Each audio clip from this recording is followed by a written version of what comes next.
Hey everyone, this is Hugh from Plaguelands Media bringing you another book review, this one by request. Now, I wasn't actually planning on reviewing this book. I'd read this book many years ago in high school, and a friend of mine, well, you all know him, Ian Van Gemert, who's going to fucking mince words here, asked, I said, does anyone have any books they want me to review? He said, I'd love you to review this book. So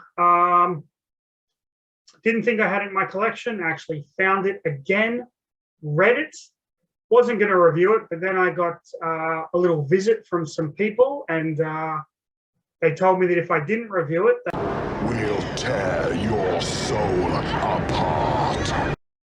So I guess I will be now reviewing The Hellbound Heart by Clive Barker. This is a novella that he wrote, I believe, in 1989. This version is the 1991 reprint, not a first edition, but fantastic cover nonetheless. I will be making some comparisons to the movie Hellraiser. It is inevitable when you are dealing with a book like this, but we will deal with that when we get to it. So, you know what? Let's just get started with another episode of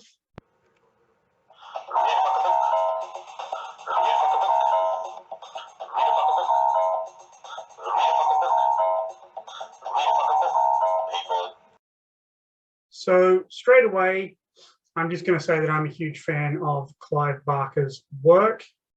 I love the concept of the Cenobites, the order of the gash, so to speak, that are brought into this world by the solving of Le Machin's box, the puzzle box.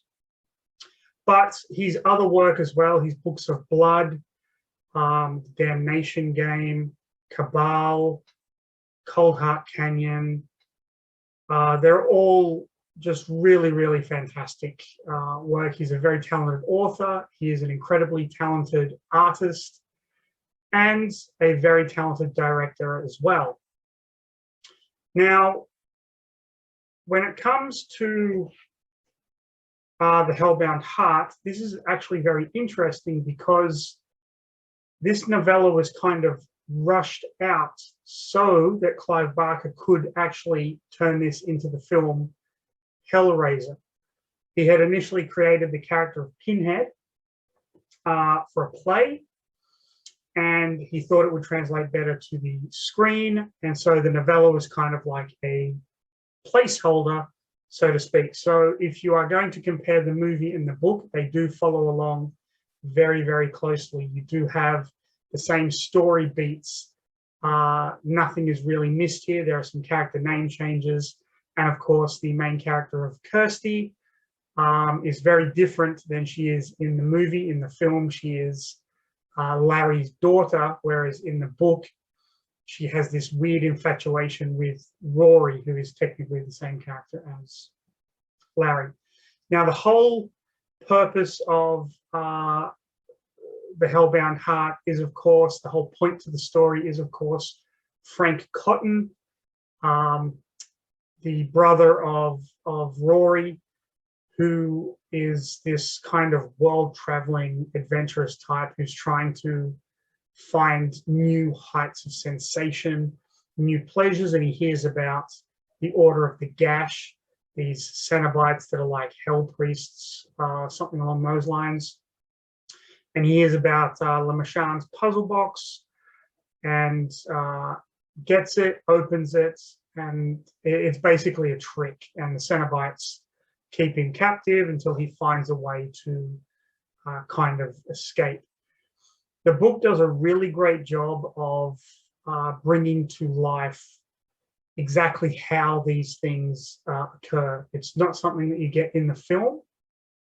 In the film, it kind of skips over how Frank is able to come back from being dead with the blood in the floor of the third floor kind of room.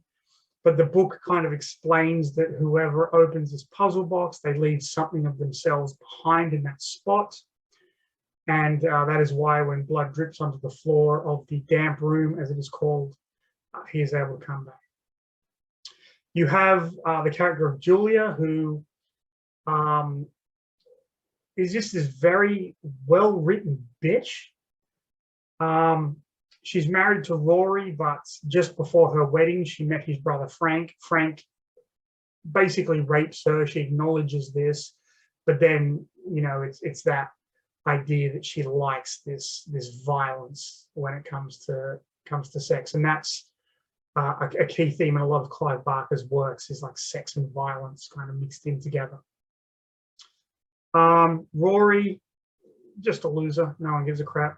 Kirsty, really not fleshed out all that well, but still a really good kind of protagonist for where the story goes. Now, what's interesting about the Hellbound Heart is, do not go into this book expecting a lot of stuff with Pinhead and the Cenobites, because it's just not going to be in here.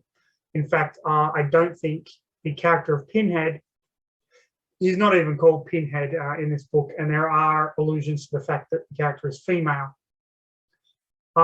If I recall, Pinhead doesn't even say any lines in this book. This book isn't about Pinhead as a villain.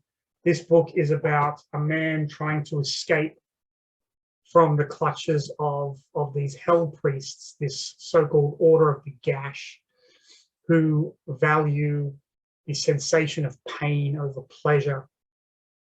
And I thought that was particularly interesting in as much as someone who is going into this book after having seen the film kind of creates a lot of mythology, which this book really doesn't get into. If you're looking for a Clive Barker book that deals with the mythology of the Cenobites, you'd be better off reading the Scarlet Gospels, which really brings the characters of Pinhead and the occult detective Harry D'Amour together. Harry D'Amour, of course, being a character in the short story Lord of Illusions, which was actually made into a really fantastic film as well.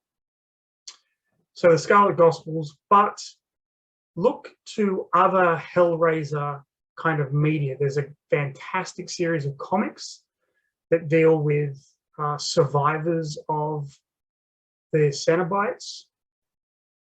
There is an audio book called Hellraiser the Toll, which stars Kirsty again and kind of goes into more of the history of the puzzle box and that kind of thing. And of course, watch the movies. My recommendation would be the first 4 films. I know the first movie is fantastic. The second movie as well is really great.